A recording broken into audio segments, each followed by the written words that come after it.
Diz assim: e desde a hora sexta houve trevas sobre toda a terra até a hora nona. E perto da hora nona exclamou Jesus em alta voz, dizendo: Eli, Eli, lema sabachthani, isto é, Deus meu, por que me desamparastes? E alguns dos que estavam ali, ouvindo isso, diziam: este chama por Elias. E logo um deles, correndo, tomou uma esponja e embebeu-a em vinagre e, pondo-a numa cana, dava-lhe de beber. Os outros, porém, diziam: deixa, vejamos se Elias vem livrá-lo.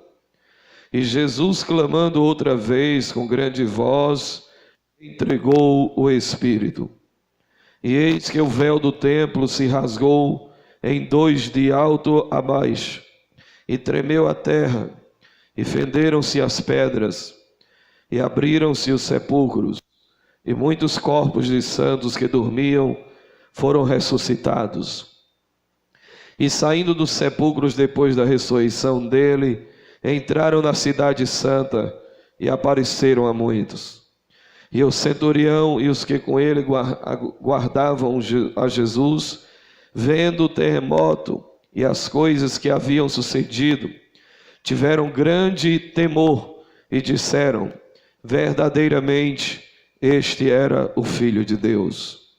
E estavam ali, olhando de longe, muitas mulheres que tinham seguido Jesus desde a Galileia para o servir, entre as quais estavam Maria Madalena e Maria, mãe de Tiago e de José, e a mãe dos filhos de Zebedeu. E todos dizem: amém. Podeis sentar em nome de Jesus.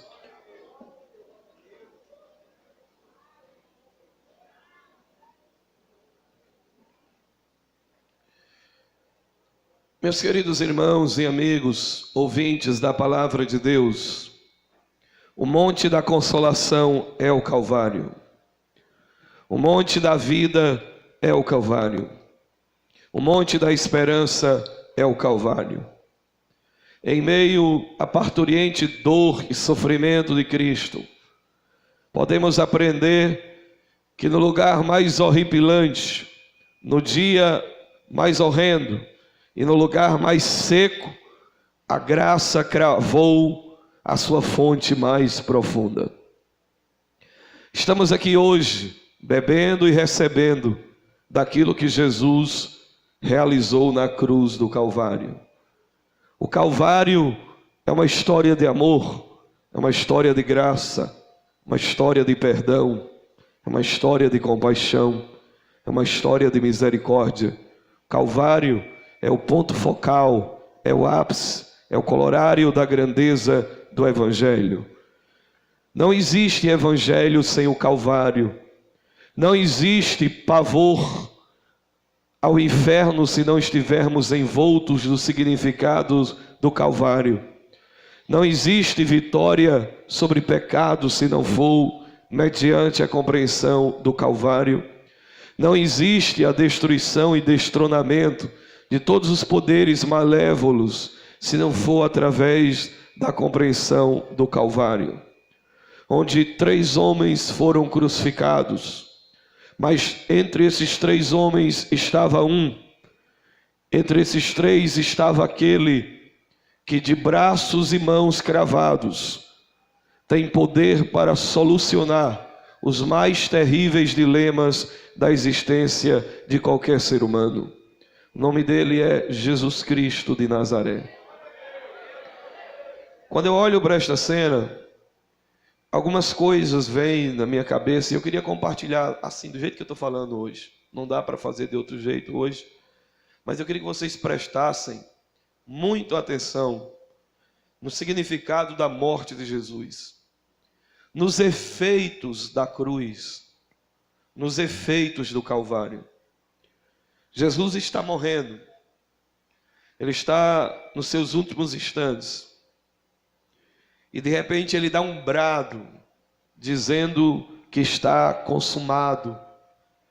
E ele entrega nas mãos do Pai o seu Espírito. Quando ele faz isso, alguns efeitos se manifestam. Alguns efeitos aparecem. Efeitos que eu poderia chamar esta noite, pregar sobre os efeitos especiais da cruz. Já que a gente vive em uma época de tanta tecnologia e de tantos efeitos especiais, eu poderia falar sobre efeitos especiais da cruz de Cristo.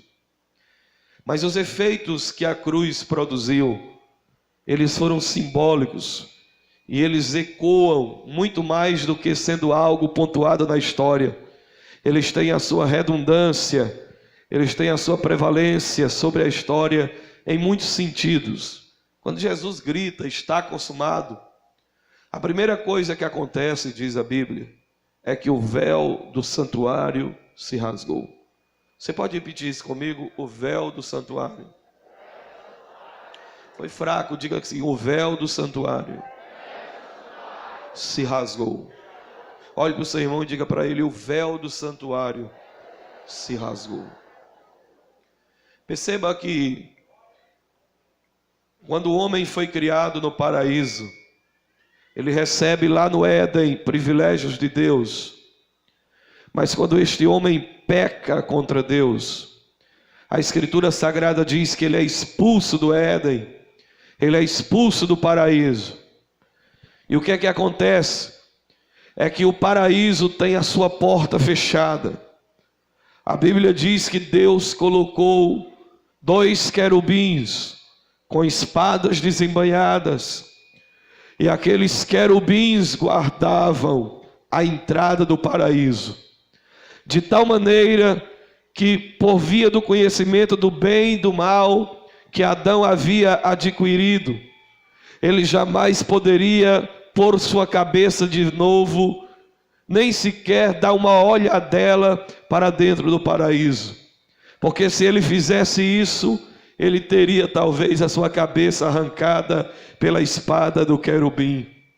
Nem a moral, nem a religião, nem nenhuma construção filosófica religiosa, por melhor que ela viesse produzir em termos de cerimônias, liturgias, conhecimentos éticos, comportamentais, se fizesse com que qualquer homem atrevesse a pôr a porta, ou empurrar a porta, ou abrir a porta, ou pôr a cabeça para dentro do paraíso, ele seria decapitado, ele seria destruído pela espada do anjo, que fechava, que protegia, que não permitia que o homem tivesse esse acesso direto ao paraíso. A tentativa da religião é uma tentativa de acesso, é uma tentativa de abrir, é uma tentativa de abrir um leque, de abrir uma brecha na história para tentar olhar e ver o reino dos céus.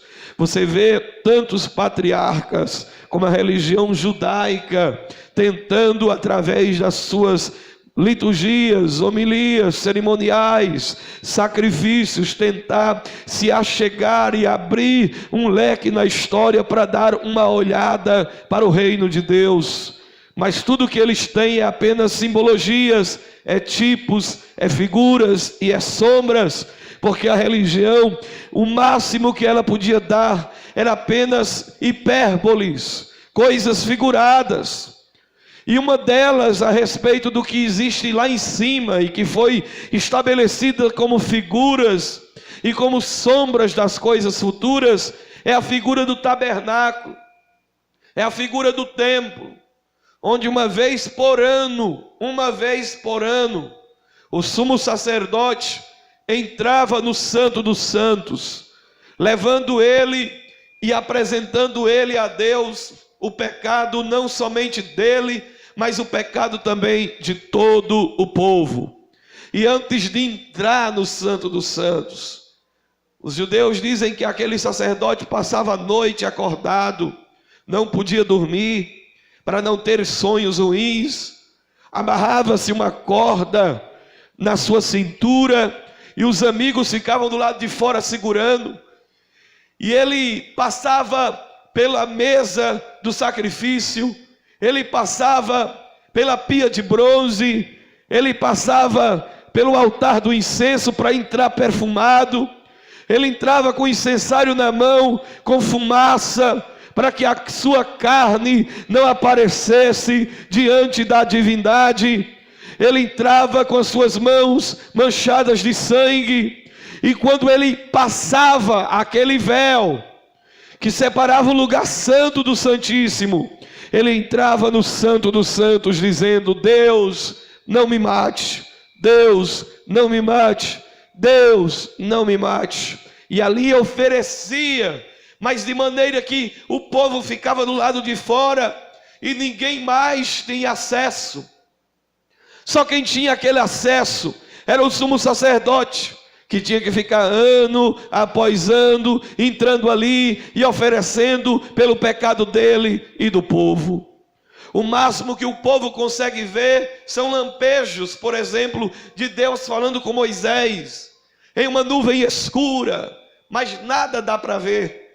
E vem aparecendo homens, mas nenhum deles são capazes de enfrentar a espada do querubim que Deus pôs na entrada do paraíso. Portanto, a religião está cheia de véu. A religião existe sobre o estigma do véu. Ela precisa do véu para existir. Mas depois de 4.004 anos depois de Adão, nasce de uma virgem Jesus de Nazaré. E quando ele nasce, a profetisa Ana, juntamente com Simeão, diz que aquele menino existe para a salvação e para a ruína de muitos. E ela diz que o estigma e o símbolo que está por trás do nascimento dele é que ele vem para a salvação, elevação e vem para a destruição. E Ana profetizou uma espada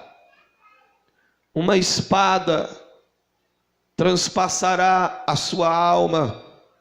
Lá no livro do profeta Zacarias disse: espada, ergue-te contra o teu companheiro, fere o pastor e suas ovelhas serão dispersas. A espada estava para ser enfrentada. Aquela espada daquele querubim que fechava o paraíso e que ninguém tinha coragem de enfrentar, veio Jesus. E esse Jesus que você ama e serve, ele é o guerreiro que teve coragem de enfrentar a espada que fechava o paraíso.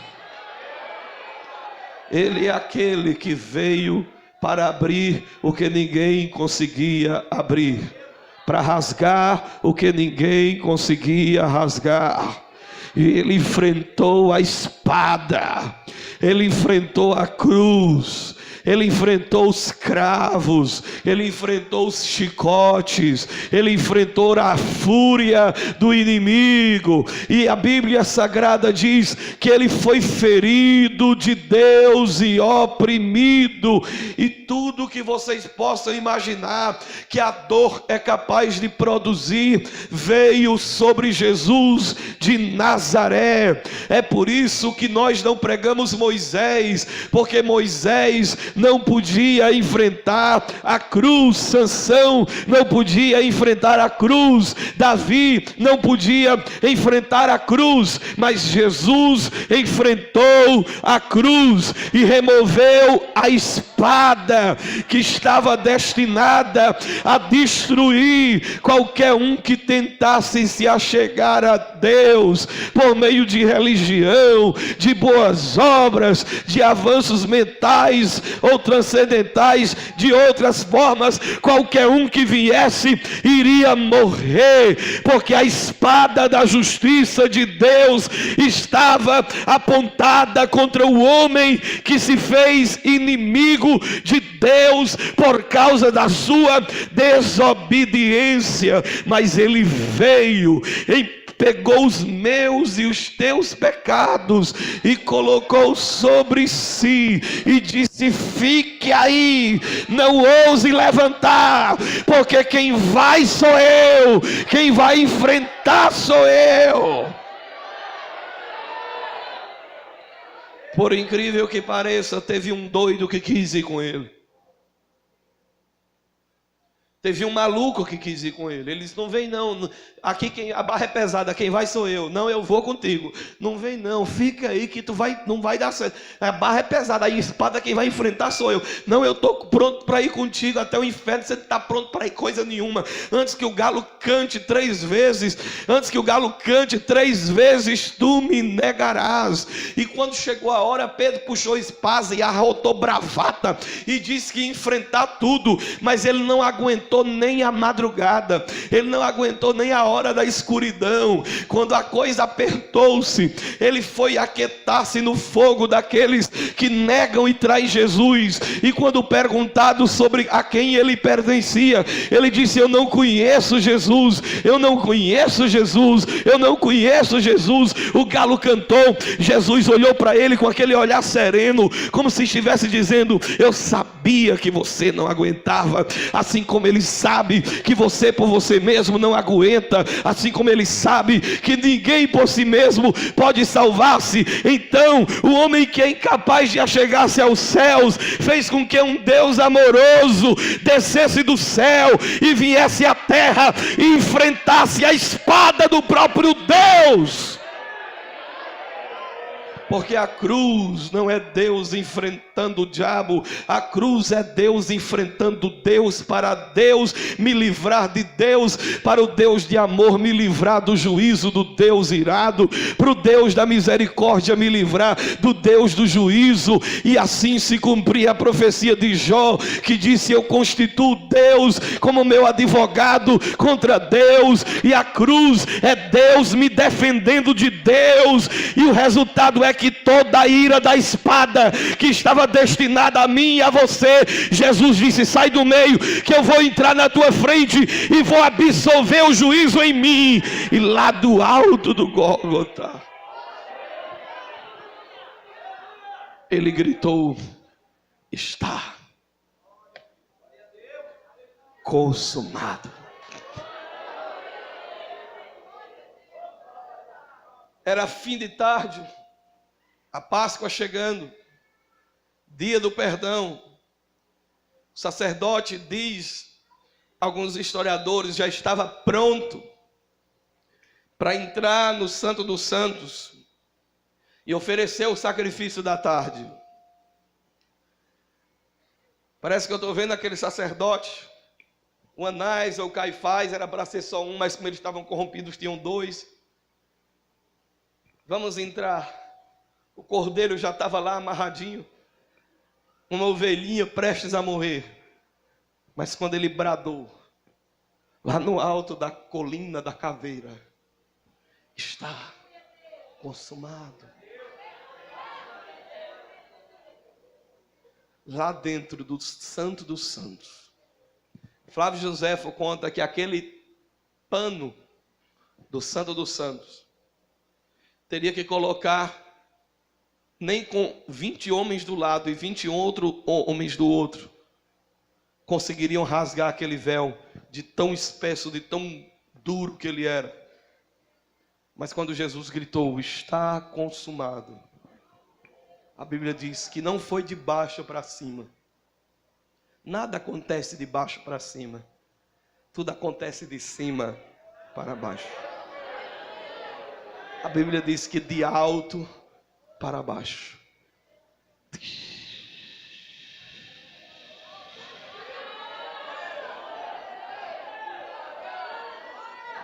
E alguns estudiosos, historiadores como Plínio, conta que naquela hora os sacerdotes estremeceram e alguns deles creram no Senhor.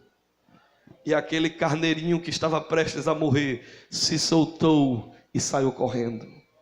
Porque o véu rasgado diz que nós não precisamos de mediadores, nós não precisamos de outros intercessores, nós não precisamos de cerimoniais, nós não precisamos de tradicionalismos, não. O que nós precisamos não é de nenhuma destes ismos, o que nós precisamos é de Jesus de Nazaré, porque se nós tivermos Jesus de Nazaré, nós teremos acesso a Deus. O que Jesus está dizendo é que o poder do acesso a Deus está com Ele, e que Ele não monopolizou isso, não. Ele abriu o caminho caminho e o véu está rasgado. E o significado é: qualquer um que se achegue a ele tem acesso a Deus, sem protocolo, sem cerimônia, sem tradicionalismo. O véu rasgou-se.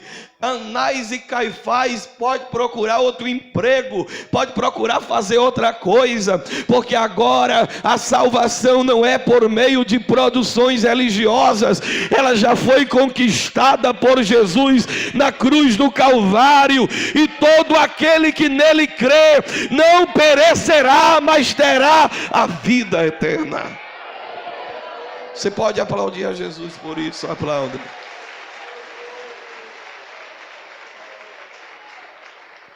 Primeiro efeito da cruz, diga comigo: véu rasgado.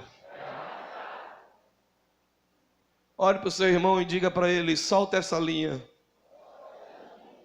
Fala para ele: solta essa agulha aí. Atenção, senhoras costureiras espirituais. Os irmãos aí, os fãs de Moisés, meus pêsames. A turminha do adventismo aí, solta essa linha e essa agulha. Parem de querer recosturar o véu que a cruz já rasgou. Pare de querer recosturar. Não é mais para trazer a arca, é para levar a cruz. Porque está aberto o caminho para Deus.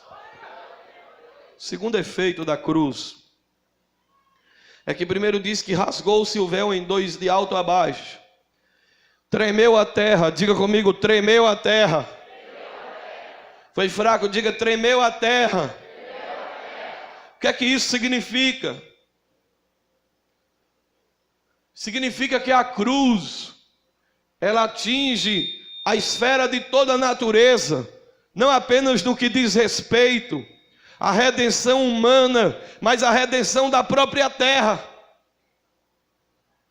Porque você pensa que o pecado ele trouxe consequências apenas no quesito ser humano, mas não. O pecado ele trouxe consequências também à terra. A terra ficou sujeita à vaidade não porque ela quisesse, mas porque Deus do princípio sujeitou a terra ao domínio do homem. Quando o homem peca e a terra está abaixo dele, a terra sofre as consequências não porque quer, mas porque está sujeita ao homem. Porque Deus disse: está aí a terra, dominai, sujeitai-a, cultive, plante, guarde. Davi disse: quando eu olho para o céu, para a lua e para as estrelas, me pergunto o que é o homem para que dele tu tenha tanto bem. Contudo fizestes um pouco menor do que os anjos, mas lhe coroaste, lhe dando poder sobre todas as obras das tuas mãos. De maneira que a terra não tem culpa de gente ruim como nós estar andando nela. A terra não tem culpa de gente ruim estar nos mares, nas praias, se embebedando, de empresas estarem destruindo a camada de ozônio, de estarem arrasando o ecossistema. Não tem culpa. E o que a Bíblia diz que acontece é que após a queda do homem, a terra é atacada. Maldita é a terra por tua causa. E a Bíblia diz que há toda uma atitude predatória na própria natureza depois do pecado. O leão quer comer o boi. O leopardo não pode comer com a zebra. A criança não pode pôr a mão na cova do basilisco. Porque a terra tornou-se maldita. Ela passa a produzir cardos e abrolhos e espinhos. Oséias diz: não há verdade, nem amor, nem conhecimento de Deus na terra. Por isso o mundo está de luto, e todos padecem: os peixes do mar, as aves do céu, os lírios do campo, e todo o que nela mora desfalece. Jesus veio então, e a redenção que ele traz não é uma redenção que toca somente aos seres humanos, mas é uma redenção que toca todos os seres da natureza. Ela toca a terra, ela toca a fauna, a cruz toca os animais, a cruz toca a natureza, a cruz toca as aves do bosque, a cruz toca os peixes do mar. Você diz: pastor, que loucura é essa? Se você ler Isaías capítulo 11, você vai ver que quando ele estabelecer o seu reinado, o boi comerá palha com o leão comerá palha com o boi, o leopardo comerá palha com a zebra, a criança brincará com o urso e meterá a mão na cova do basilisco, e nenhum dano se lhe fará, porque é tirado todo revanchismo, toda selvageria. E isto já começou quando Jesus gritou: está consumado. É como se naquela hora toda a maldição da terra fosse quebrada e destruída, e por isso a terra, ela tremeu. Louvado seja Deus. Pastor, heresia. Eu sei que você não vai encontrar isso que eu estou dizendo em nenhum compêndio teológico e doutrinário. Agora, você não pode refutar o que eu vou dizer agora. Uma das características de algo que é tocado pela cruz é porque aquilo que é trocado pela cruz quer Deus. Aquilo que é tocado pela cruz deseja Deus acima de qualquer outra coisa. Aquilo que é tocado pela cruz clama por Deus, anseia Deus, deseja Deus. Aquilo que é tocado pela cruz quer a destruição do mal e quer a chegada do bem. Aquilo que é tocado pela cruz quer que o mal seja aniquilado e que o bem se manifeste. Então leia Romanos 8, versículo 18, que está escrito que a própria terra geme com ânsias de dores, gritando e pedindo por uma nova criação. Ela aguarda a manifestação dos filhos de Deus, e os filhos de Deus estão aqui esta noite. Mas a própria natureza,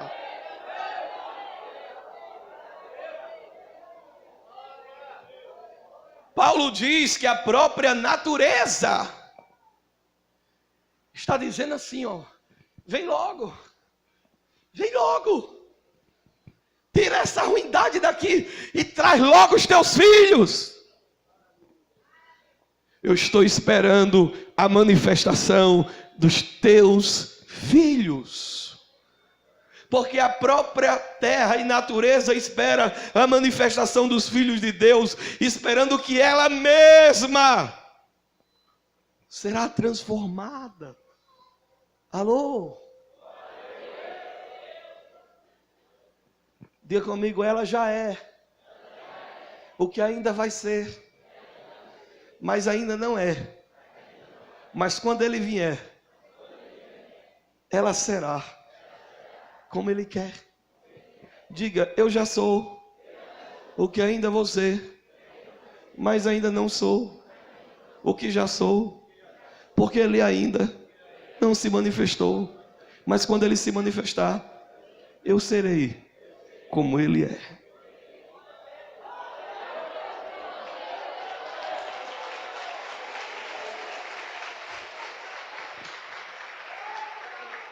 A própria natureza será liberta da corrupção dos filhos da terra.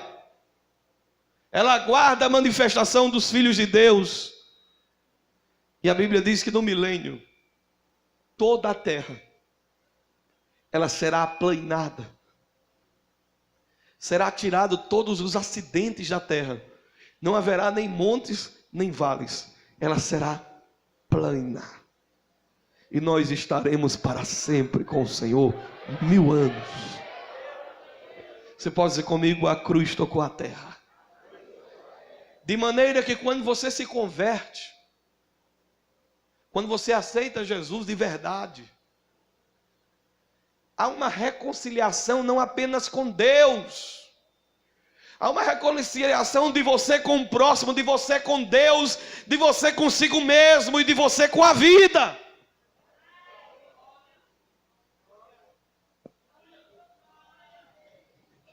Você olha o pardal cantando, a andorinha voando. Você olha para a natureza, você não pode tomar um banho no mar sem cultuar. e a terra bate palma.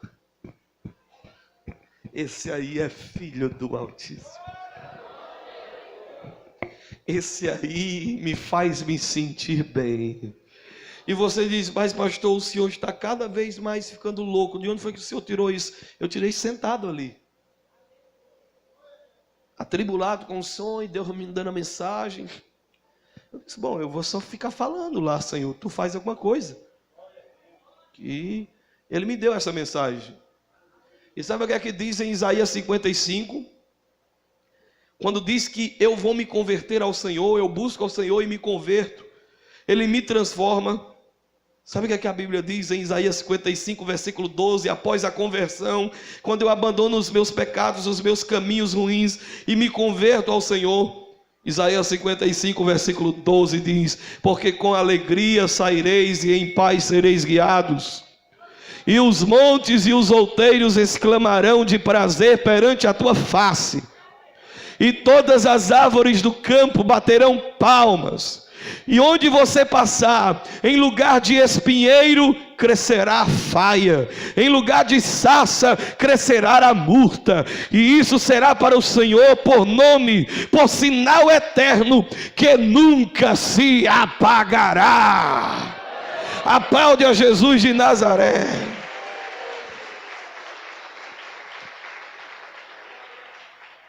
O véu se rasgou.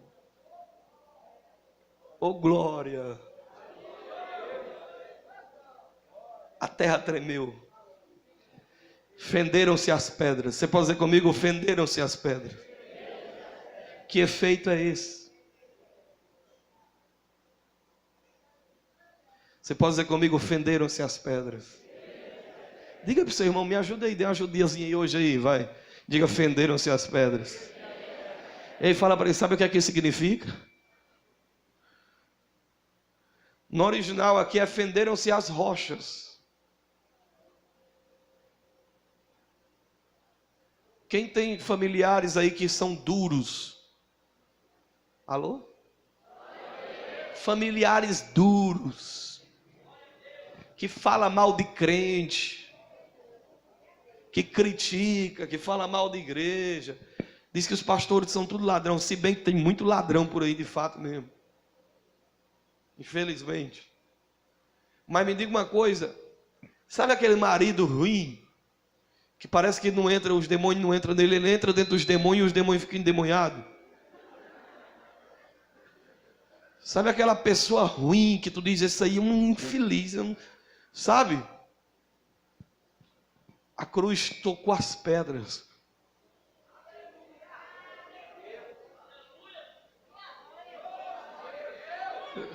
Ei, olha, você que tem esse marido frio aí, você diz, Senhor, será que a cruz vai bater nisso? Vai.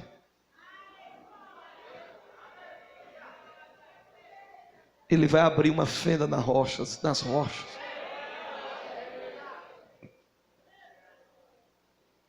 Essa conexão de pedra, se eu fosse puxar, eu poderia falar muita coisa. Quando o povo de Deus, os judeus, que eram o povo de Abraão, de Isaac e Jacó e Jesus, presta atenção na palavra, irmão. Quando Jesus ele veio para o que era seu, mas os seus não o quiseram. Mas a todos quantos o quiseram, ele deu-lhes o poder de serem feitos filhos de Deus. E quando ele fala de rocha no Novo Testamento, de pedra, se referindo não a Cristo, mas aos seres humanos. A primeira coisa que há é a rejeição dos judeus. É os judeus rejeitando Jesus, é os judeus rejeitando a mensagem do Cristo. Por quê? Porque se confiam nas tradições. Ah, nós somos discípulos de Moisés. Nós temos no nosso banco genético o sangue de Abraão, de Isaac e de Jacó. Aí João disse, deixem de vocês serem bestas, porque dizem somos filhos de Abraão. Está olhando para essas pedras aí? Deus, destas pedras, pode suscitar filhos para Abraão. Você se lembra quando Jesus vai entrando em Jerusalém? E o povo grita: Hosanas, Hosanas ao rei, Hosana. Aí os fariseus se perturbam com aquele barulho. O fariseu tem problema com barulho de glória a Deus. Ele gosta da coisa só. Eu não tenho preferência nenhuma, eu vou do jeito que está. Tem dia que aqui o negócio é sério. Mas tem dia que não dá. Mas manda esse povo se calar. Foi que Jesus disse: se eles pararem, as pedras clamarão. Está exagerando, pastor. Pois vai ler Pedro. Porque Pedro diz que nós somos pedras vivas. Nós éramos pedras mortas, fechadas. Mas as pedras se fenderam quando a cruz. Aleluia. Aleluia.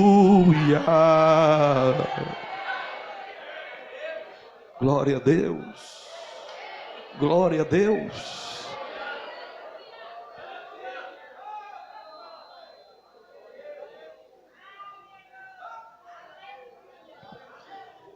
Pergunta ao seu irmão aí: você é pedra viva ou pedra morta?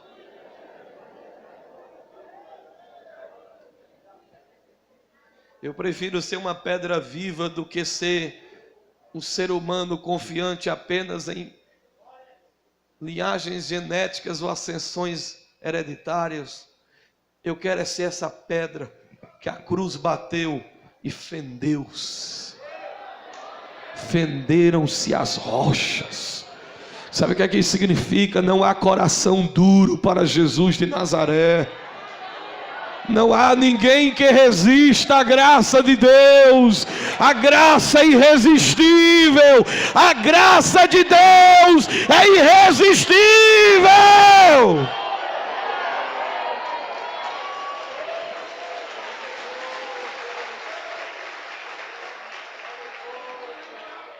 Pode ser Paulo. Num piscar de olhos já está no chão convertido, cego. Quem és, Senhor? Eu sou Jesus a quem você persegue. E não adianta espernear não, está preso no aguilhão. Fenderam-se as pedras. Quando Jesus disse: eu sou a rocha, que você teve a revelação, mas tu és Pedro, tu és uma pedra pequena. Nós somos pequenas pedrinhas de Cristo. E quando a gente se junta, a gente forma um edifício, uma casa espiritual. Deixa eu terminar para a gente ceiar. O véu se rasgou, a terra tremeu, fenderam-se as pedras. Vai fender aquela pedra lá, viu? Ele vai tirar o coração de pedra e vai dar um coração de carne. Abriram-se os sepulcros. Olhe para cá, vou terminar. A morte morreu.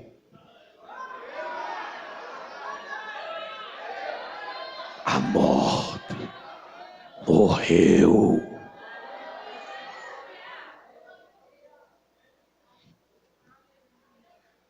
Tem muito cristão que tem medo da morte, como os sepulcros são abertos. Vocês acham que está na Bíblia, os sepulcros se abriram só para contar uma história que os sepulcros se abriram?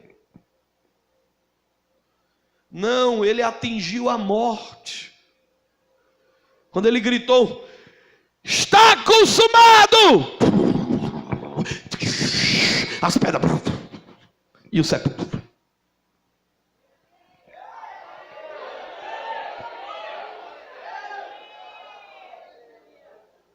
A morte não mata mais.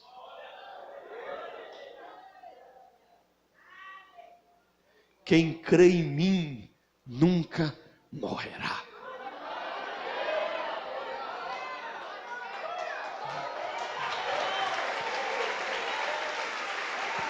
Ei, olha o seu irmão e diga: as sepulturas estão abertas. Sabe o que é que significa? Que os aguilhões gelados da morte não têm mais poder sobre mim, sobre você.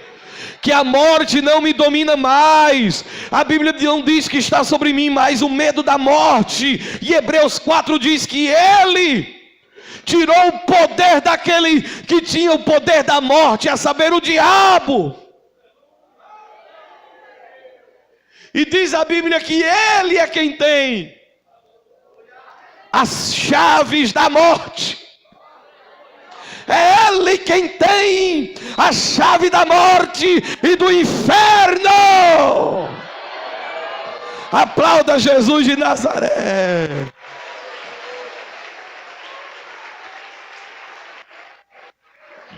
Olha o seu irmão e diga para ele: fica tranquilo, você vai morrer, mas não vai morrer. Diga para o seu irmão: você nunca vai ver a morte. Quem vai ver a morte é quem fica, irmão. Mas a morte é só apenas um eco. Quem aqui entende um pouco de ciência aí, já ouviu falar que muitas estrelas que brilham no firmamento já caíram há milhões de anos? Quem já ouviu falar nisso? Alguém já ouviu falar nisso? É provado. E por que a gente vê elas lá? É só o eco. Vocês conhecem esses times que fica rebaixado como o Ceará? Já está rebaixado, mas eles estão jogando ainda por quê? Cumprindo tabela.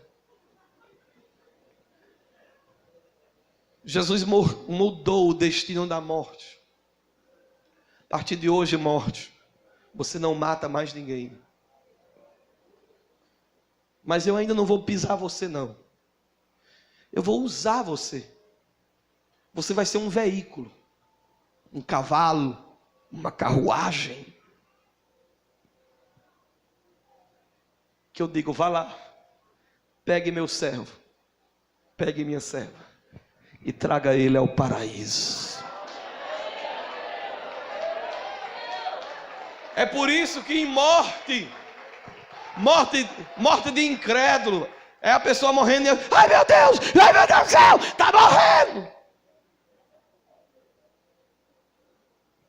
Morte de crente é o crente morrendo e as irmãs do círculo de oração cantando: junto ao trono de Deus preparado. O Lutero estava morrendo. Um amigo chegou no ouvido e disse: Lutero, quer dizer alguma coisa? Ele disse: o melhor está por vir.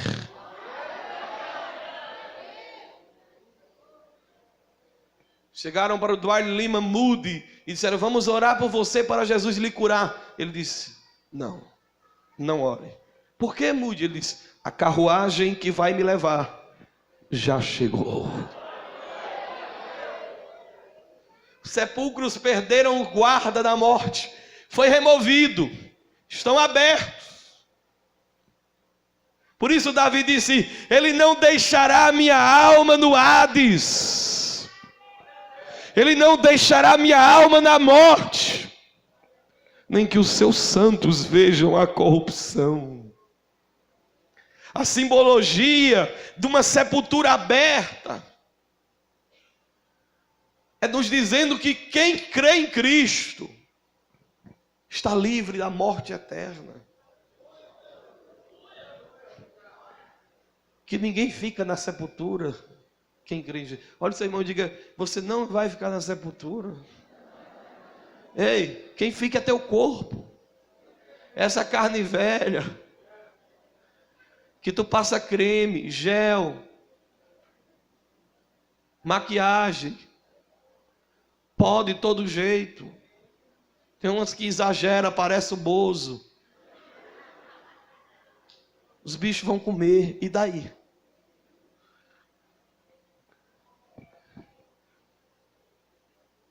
Deixa eu terminar, vamos ceiar.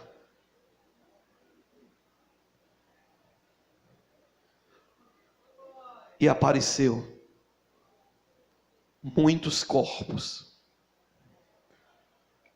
de santos que dormiam, foram ressuscitados. A palavra dormir aqui, adventista de sétimo dia, não é porque estão dormindo, não. Isso é uma hipérbole. É para dizer que a perca da consciência é concernente o que acontece na terra. Mas a maior prova que não estão dormindo é que a Bíblia diz, e Pedro disse, que Jesus desceu e pregou aos espíritos em prisões. Se ele pregou aos espíritos em prisões, logo nós não acreditamos que a alma quando morre fica dormindo. Ele pregou aos espíritos em prisões, que haviam sido desobedientes nos dias de Noé, pois aguardavam a longanimidade de Deus que havia de se manifestar. E ele descendo pregou e abriu prisão aos presos, apregou liberdade aos cativos e subiu às alturas e deu dons aos homens. Agora olha aqui, o povo está lá dentro de Jerusalém, já vou terminar. De repente começa a aparecer dentro da cidade um monte de gente que havia morrido há muito tempo, andando dentro da cidade. Eu nunca vi de Agostinho a Calvino, de Calvino a Jonatas Eduardo, de Jonatas a Spurgeon, de Spurgeon a John Stott, de John Stott a Calbart, a nenhum, nunca vi um compêndio, um tratado teológico tentando explicar isso aqui. E sabe por que é que eles fogem disso aqui? Porque isso aqui não dá para explicar, isso aqui é mistério e vai para além de toda e qualquer compreensão. Quem são estes corpos?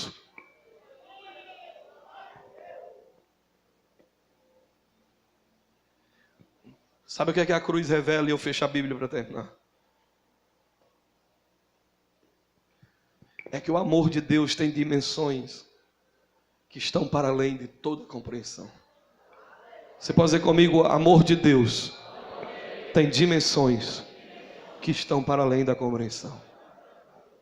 Pregou aos espíritos em prisões, que foram desobedientes nos dias de Noé. Abriu a prisão aos presos. Ah, pastor, mas isso não eram os justos, não? A Bíblia não diz que eram os justos, diz que foram desobedientes. Pastor, e aí, o que o senhor está querendo dizer com isso? Sei lá! O que eu quero dizer é, sei não! O que eu sei é que você só vai para o inferno se quiser. Porque Ele quer que todo homem seja salvo e venha ao conhecimento da verdade. Que há um só Deus e um só mediador entre Deus e os homens, Jesus Cristo. Aquela palavra que Pedro disse a Cornélio, agora eu sei que Deus não faz acepção de pessoas.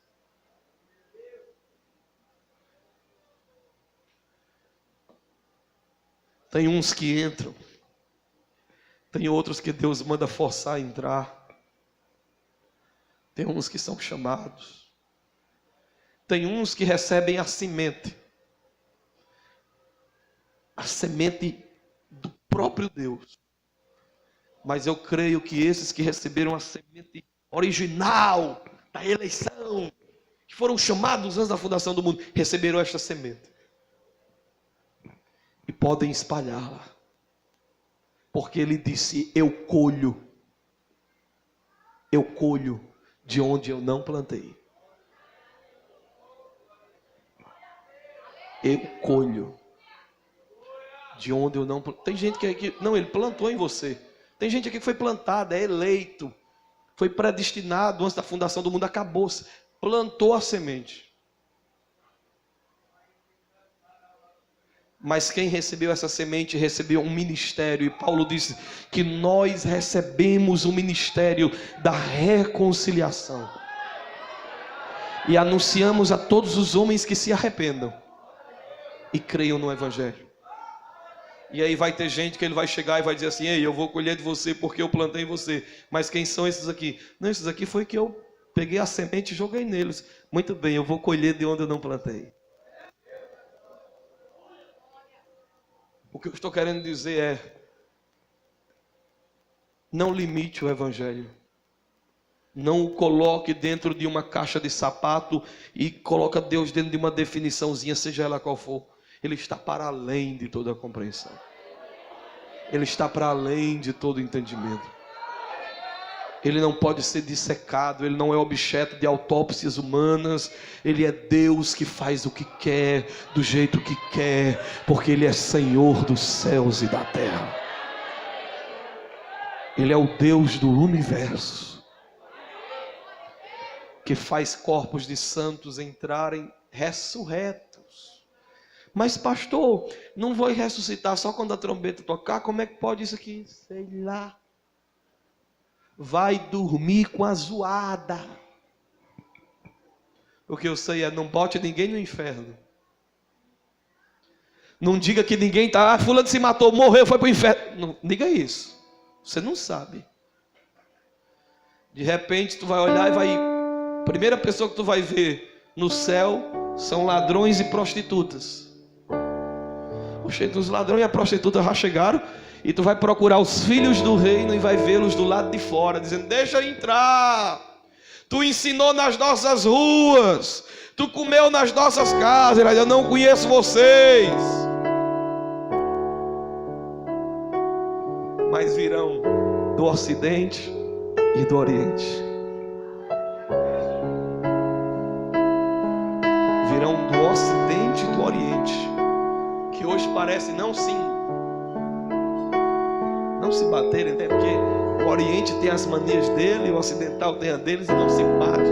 Mas naquele dia, essas barreiras cairão e haverá um só povo e um só rebanho. Aleluia. Estenda as mãos para cá. Pai, preguei tua palavra. Agora eu te apresento o pão e o vinho, que representam o corpo e o sangue do Senhor.